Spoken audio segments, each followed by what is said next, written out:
Why is it as single men get older and more successful, their dating pool expands? As we get more successful, our dating options shrink. So a bunch of women in Florida are pissed off at Ron DeSantis. He's taking away their alimony. Average women consider average men as ugly and beneath. Average women call everyone average, except themselves. They think they're above the scale. Listen, some of y'all men are gonna have to settle. Some of us evil, lazy women, we want love and affection too. Girls who are super confident, extremely successful, they're always single. DNA should be part of the maternity package in hospital. DNA testing holds women accountable.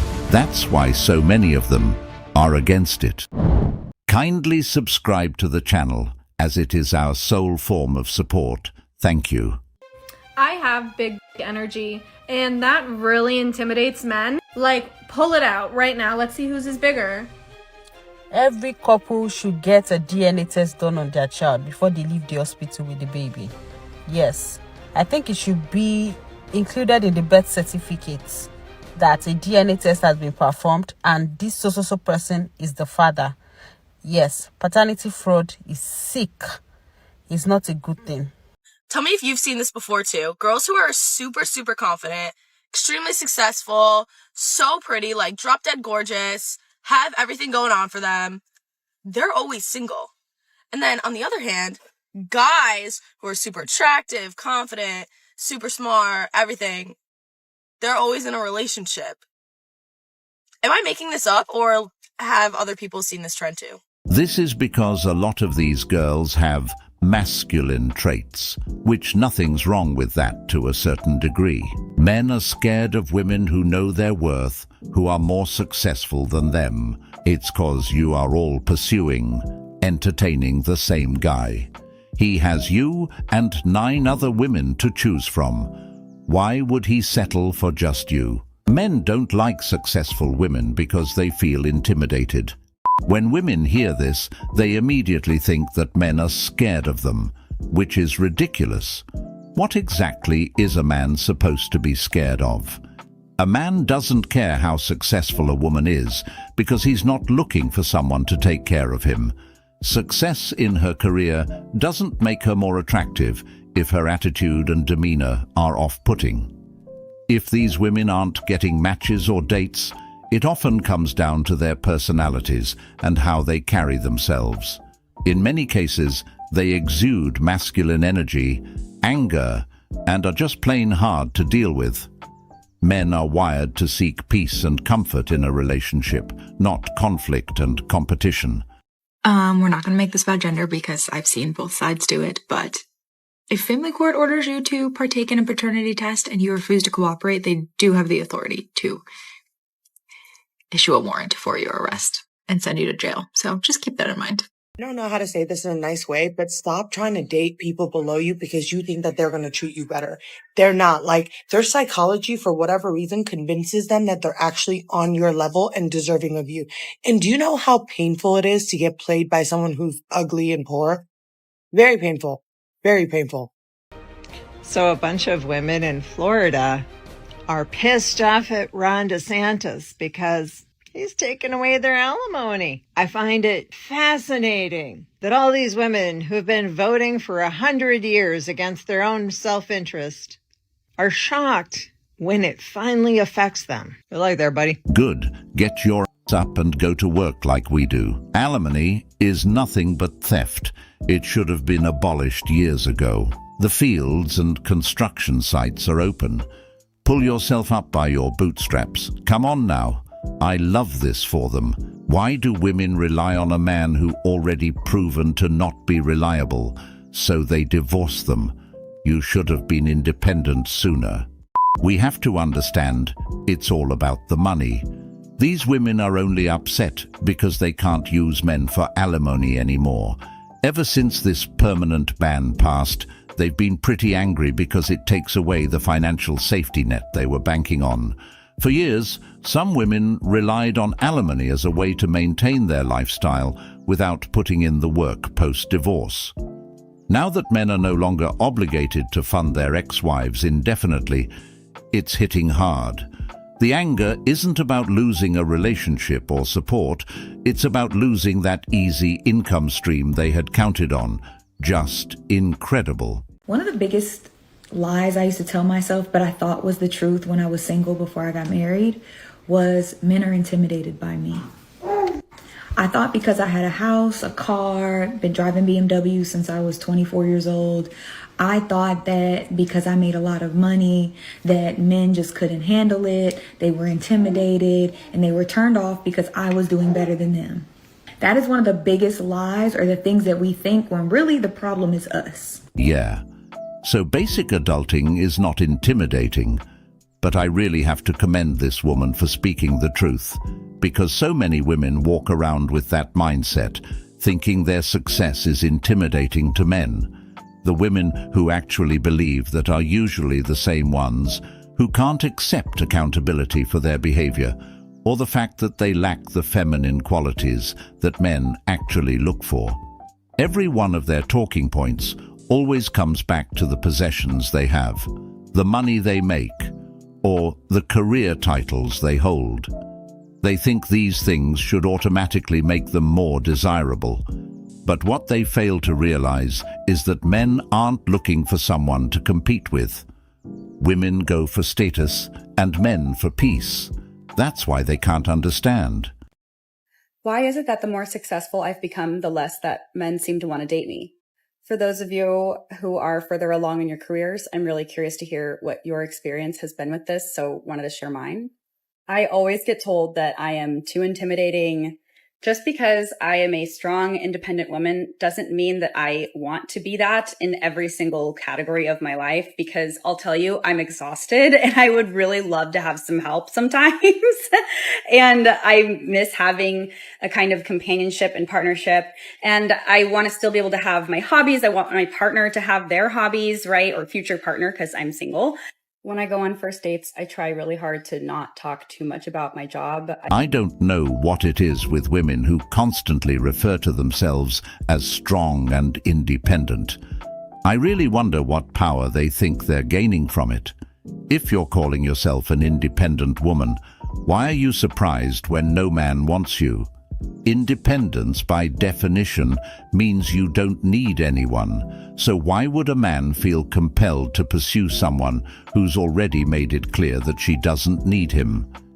Maybe these women don't fully understand what the word independent really means in the context of a relationship. Independence is great when it comes to handling your life and responsibilities, but when it turns into an attitude that shuts out partnership, cooperation, and vulnerability, it's no wonder men are walking away. Men don't want to date themselves. If you're not married and you have doubts that you're the father of a child, make sure you're not on the birth certificate and don't sign the voluntary declaration of paternity. And if you get served with court papers, request a DNA test. If you are married, the law assumes that the child is yours, so you have 2 years to ask for a DNA test before you're legally the child's father. Florida family law tip of the day. Governor DeSantis did sign the alimony reform bill yesterday, so effective today, July 1st, permanent alimony is a thing of the past in Florida. In addition, it limits the amount of alimony the recipient can get to their reasonable need, or 35% of the difference of the parties' net incomes, whichever is less. Men are just intimidated by us strong women.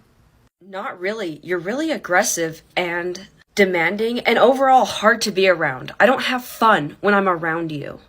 If I'm too much, then go find less. I'm a strong woman. No, you're an asshole. There's a difference. A strong woman doesn't feel the need to let you know. That whole strong women thing says, I'll destroy your peace and I'm all that matters. We are not intimidated. We are just tired of being told we are creepy for giving women compliments. Not intimidated, just not attracted to you. Strong women are basically just the average dude in society. I want someone soft and feminine. So I wanted to talk about DNA testing because I've seen a lot of people, like a lot of females, get mad and say that they'll like leave their man, which is fine. You could leave your man, who cares? But they'll be like, oh, I'll leave my man and I'll take the baby away from him, or I'm so offended, I'm so upset, I'm so mad. But I'm just confused. Because I feel like if you don't have nothing to hide, then that's not something you should ever get upset about, be mad about, or feel like you're gonna leave your man for. Like, if you're not doing anything, what's the issue of your man getting a test and just being positive that it's his kid?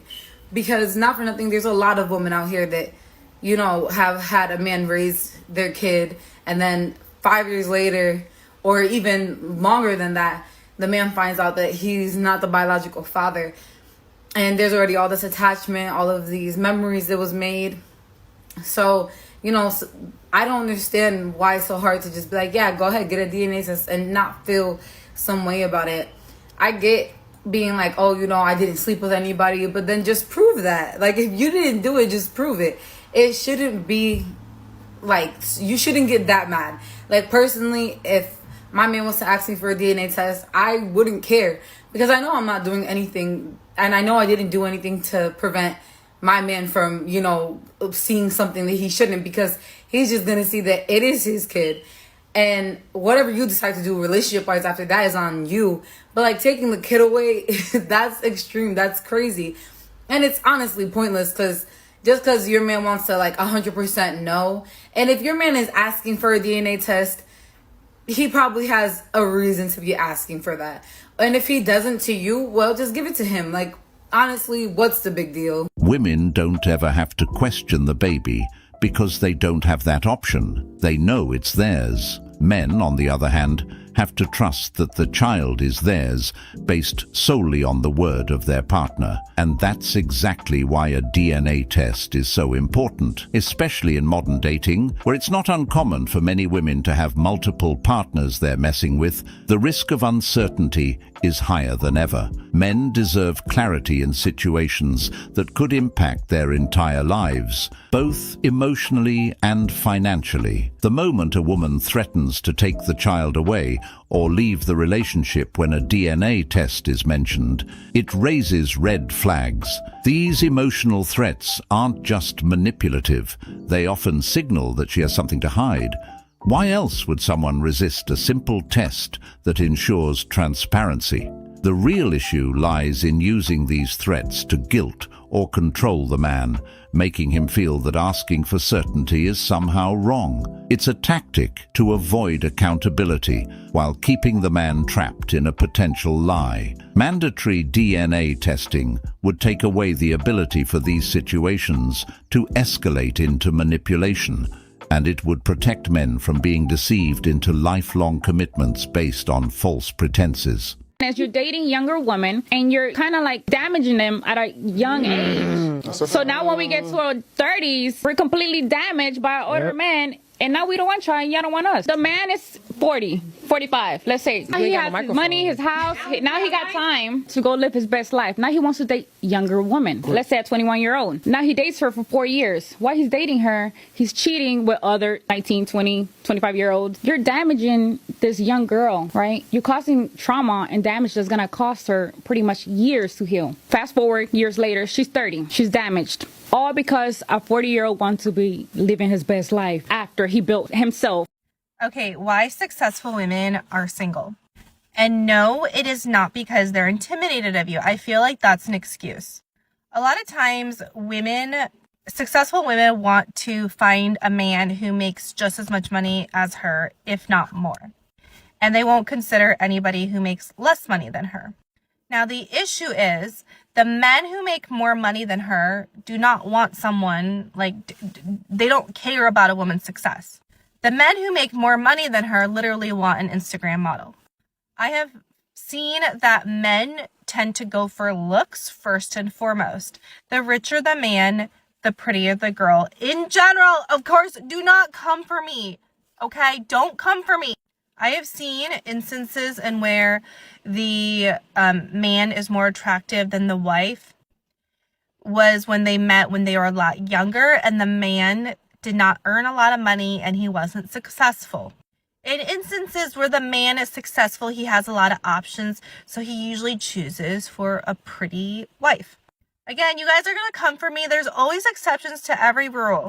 Okay, so my advice for successful women who have trouble dating is to open up your mind and look for somebody who could be like a stay-at-home dad. The women I know who are very successful, most likely are either 1, single, divorced, or 2, they have a stay-at-home dad type, or 3, they're business partners together.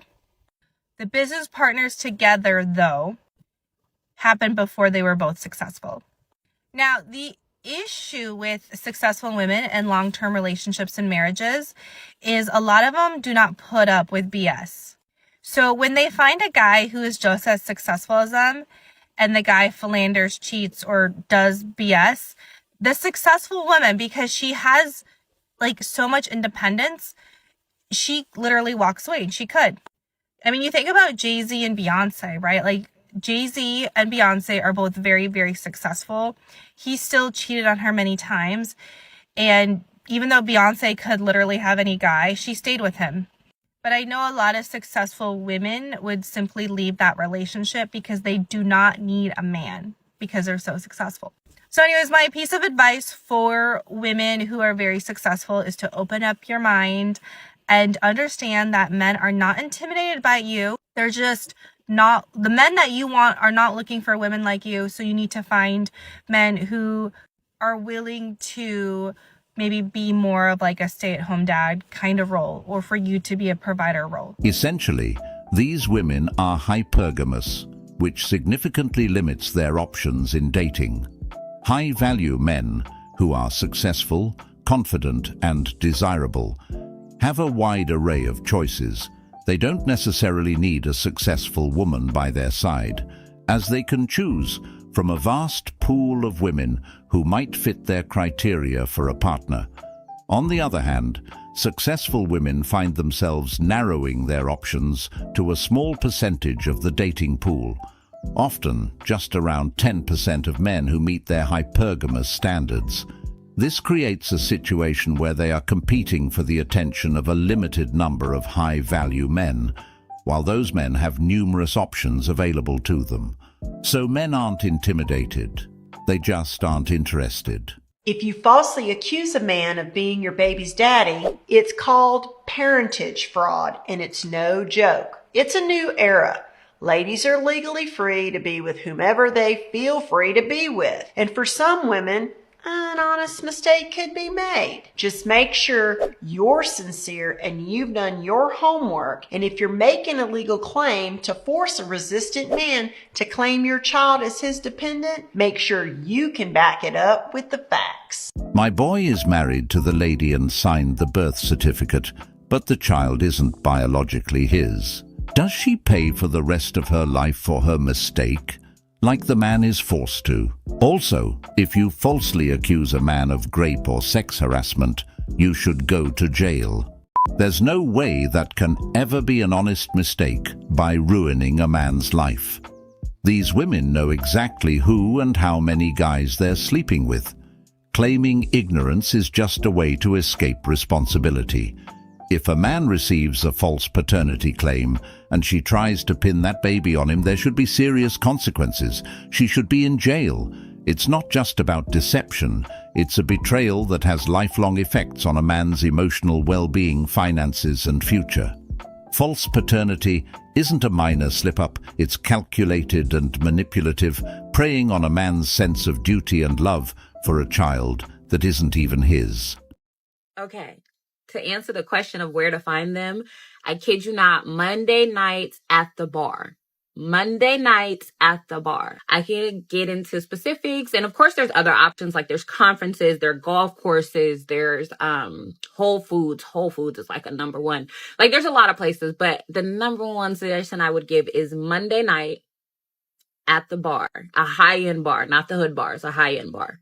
I'm getting a lot of comments saying that paternity tests should be given at every birth. And while I do think that is necessary in some cases, it is actually very common for the father to decline to do the paternity test. In this particular case, the father thought that he was the only one that the woman was sleeping with. They both signed a voluntary declaration that he was the father and that there were no other possible father. Now the question is, how could he write that when he doesn't know who this lady is sleeping with? But in his mind, he was with her all the time, so there's no way that she could have been sleeping with someone else. Well, lo and behold, she found a way to sleep with somebody else, and there was another father. And there was a positive DNA test for that particular father. So this lady is facing charges of perjury because she lied to the court, let them know that there was no other fathers, and she also signed a voluntary declaration of paternity, which is also under penalty of perjury, saying that there were no other possible fathers. So like I said in the previous video, the paternity judgment was overturned and he did get his money back. My client is still thinking about whether or not he wants to press criminal charges against her.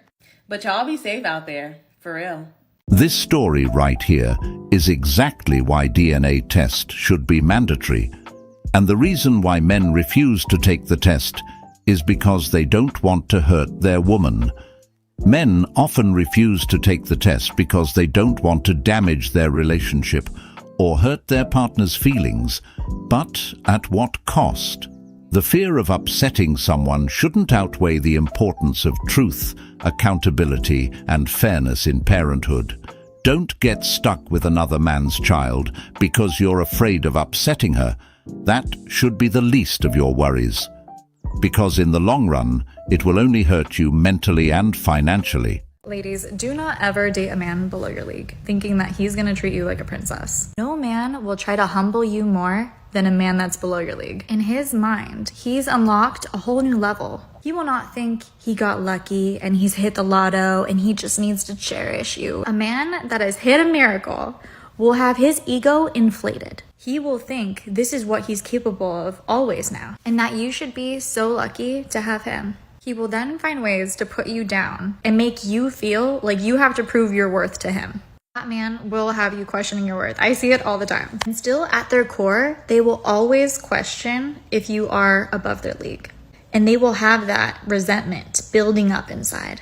And they will stop at nothing until they make you feel small, so they're able to feel tall. So do not waste your time with anyone below your league. We are at our league or higher. Actually, no, preferably higher. Just go higher. Because that caliber of man will actually value you. Trust me when I say no one treats you worse than someone below your league. There's no such thing as dating below your league.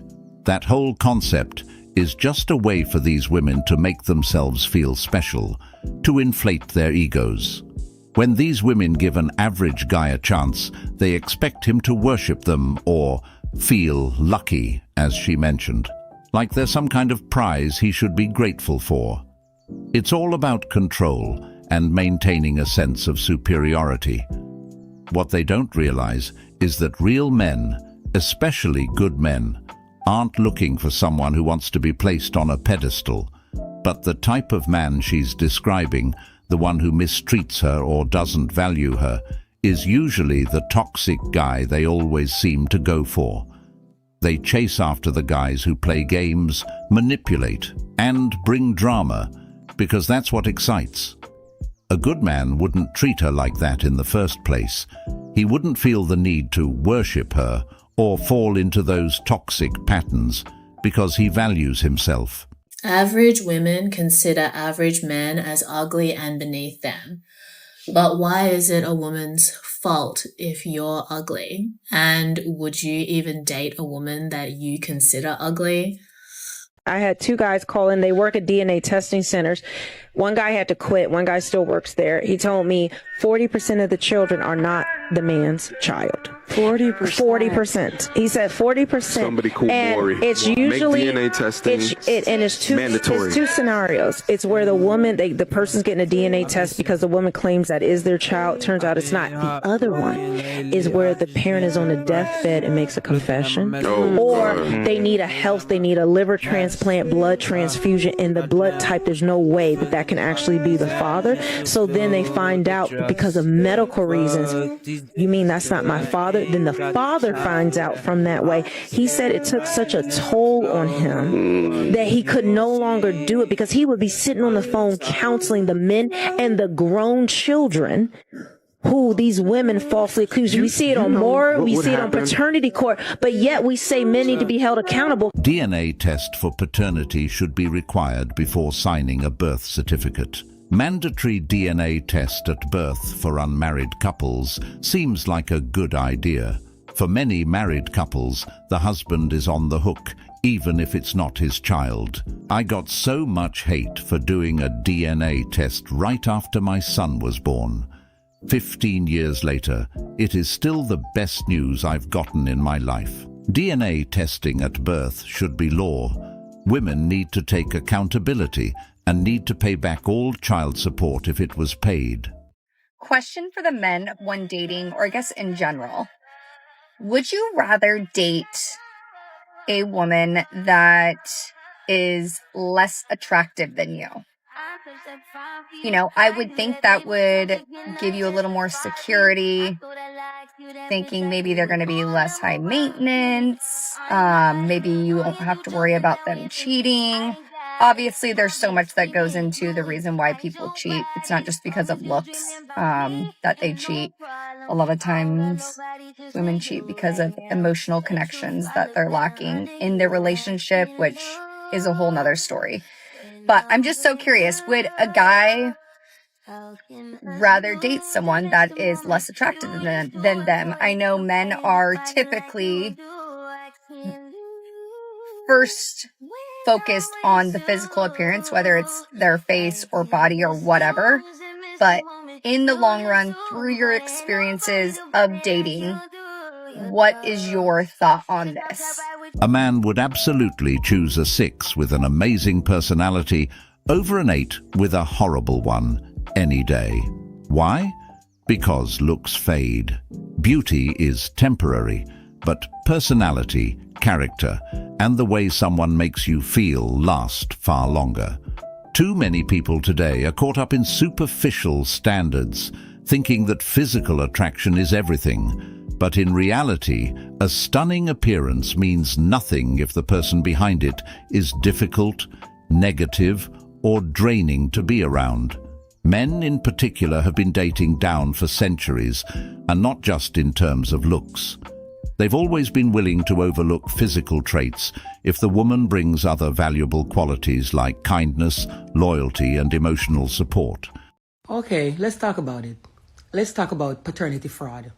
Because I've been seeing these videos going around where they're saying DNA should be mandatory at birth.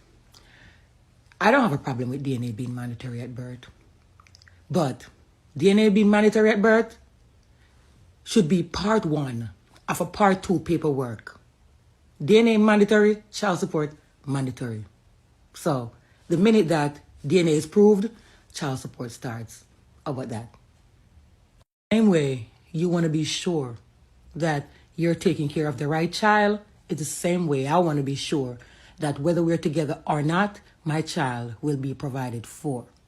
It is only fair. But I never hear nobody talks about that part. Oh, you should have DNA testing at birth. Men should be taking care of kids that's not theirs. But nobody's saying we should have child support at birth. You're not married to that man. That man does not come home to you. That man does not provide a home and security for you. You should have child support at birth. Immediately, right away. Even if he's your boyfriend, even if you're all together. The same day. The baby come out today, you go to the child support office as soon as you could walk. That's how it should be done.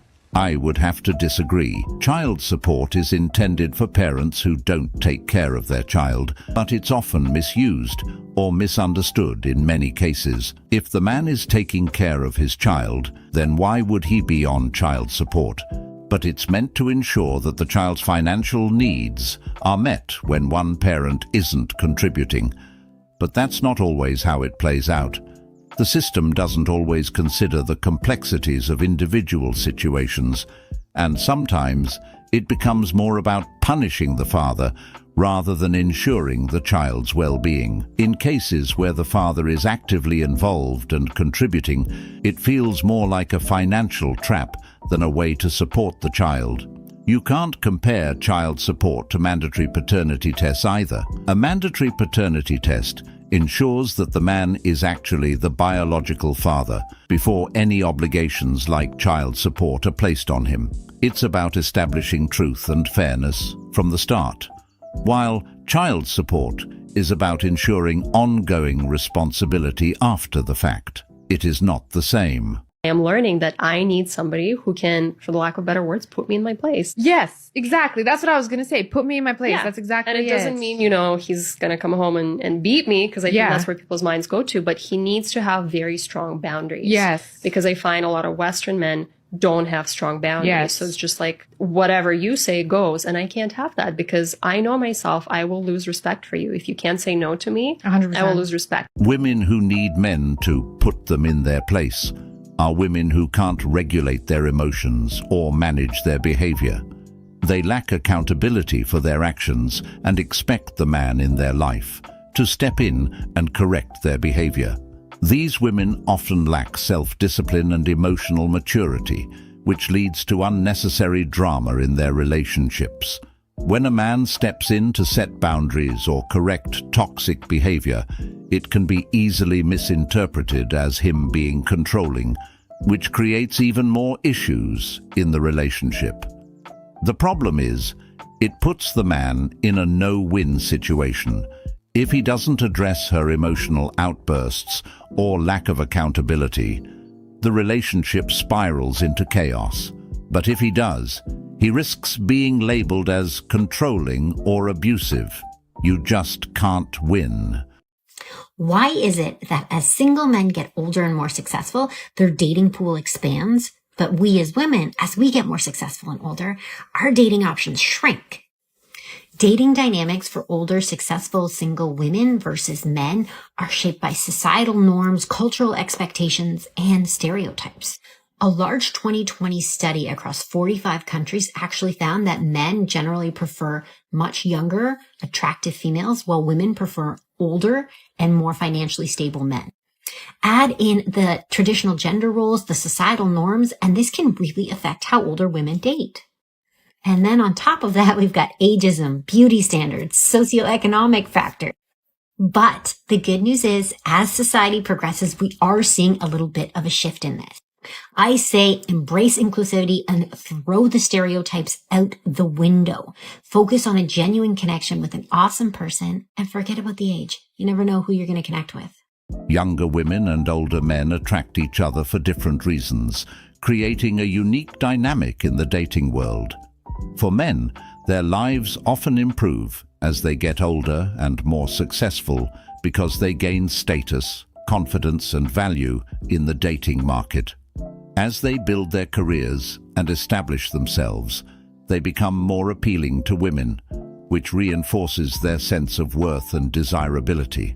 On the flip side, younger women are drawn to older men because they recognize that these men typically have stable careers, financial security, and life experience. They see older men as capable of providing not just material benefits, but also emotional maturity and stability. So when I hear some of these bitter women questioning why are men dating younger women, they should ask younger women why are they going after older men, because these men aren't forcing them to stay.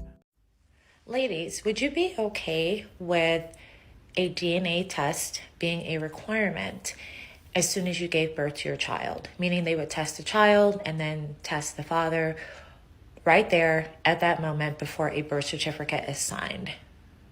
Quick scenery change. So my thing is this. Why would anyone be opposed to that as part of the normal routine of giving birth?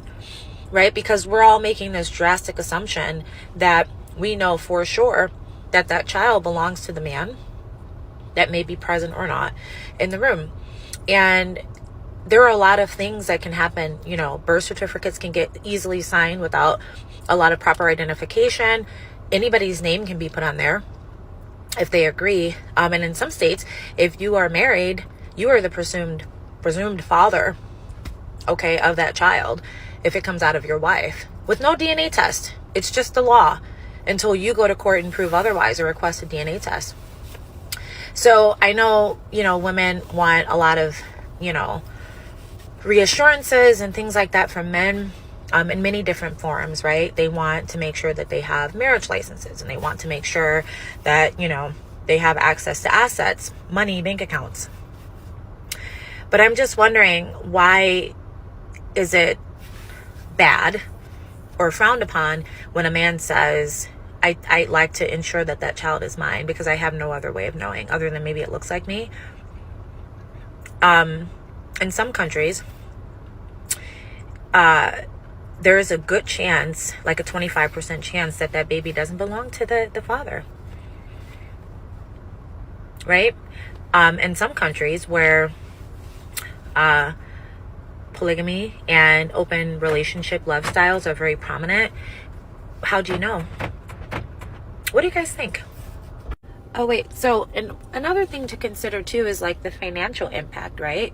So when you sign up as the father, you are signing up to be financially bound to that child, right? Whether you're married or not. So your name being on that birth certificate bounds you to financially supporting that child. Child support, all the legalities and all the rights that you would have to that baby. And I know people may say, well, what does it matter? Because if you love the child, you love the woman, who cares? Because if it's not your bloodline, you should know that. And the man who actually impregnated the woman should be responsible for financially supporting that child. Unless you deem otherwise. Unless everybody's in agreement, that's what you guys decided to do. More power to you. But for cases where men are manipulated and lied to, men who actually find out they're not the father go through immense suffering in the court system trying to prove their case. The emotional, financial, and psychological toll it takes is staggering. What's worse is that the burden of proof often falls squarely on the man's shoulders. And even when DNA evidence proves he's not the biological father, in many cases, courts still hold these men financially responsible for children that aren't theirs, either due to previous assumptions of paternity or simply because they've already been paying child support. The fact that men can be forced to carry the burden of a child that isn't biologically theirs is crazy. They're not just paying with their wallets, they're paying with their peace of mind, their emotional well-being, and their future. It's a system that, in many cases, doesn't allow them a fair opportunity to walk away from a situation that they should have never been in to begin with. It's insane. A woman breaks up with you, she automatically loses 30 pounds, does her dissertation, gets her doctorate, she's bought 3 homes, she has a cow. Okay, so 50% of women surveyed admitted to having a fallback partner, such as a gym buddy, an ex-boyfriend, like the one that got away. When a woman leaves you, she has left you in her mind so long ago. Okay, men leave on a whim. that's a man thing to do. Women, that's why a woman breaks up with you, she automatically loses 30 pounds, does her dissertation, gets her doctorate, she's bought 3 homes, she has a cow that she milks herself, and it's all in 1 year. Bessie in 1 year. Because women are planners, okay? So if you think that there are some things that are happening and your relationship is not quite what it should be, just know she gonna be all right because she probably has been taking care of herself mentally. But you're talking about... I'm pretty sure this is one of the many reasons why men are staying single. The risk of betrayal and manipulation is real, and men are becoming more cautious. If 50% of women have backup partners while married, then what is the point of marriage? Marriage is supposed to be about trust, loyalty, and building a life together. But if half of women have someone waiting in the wings, it completely undermines the foundation of commitment.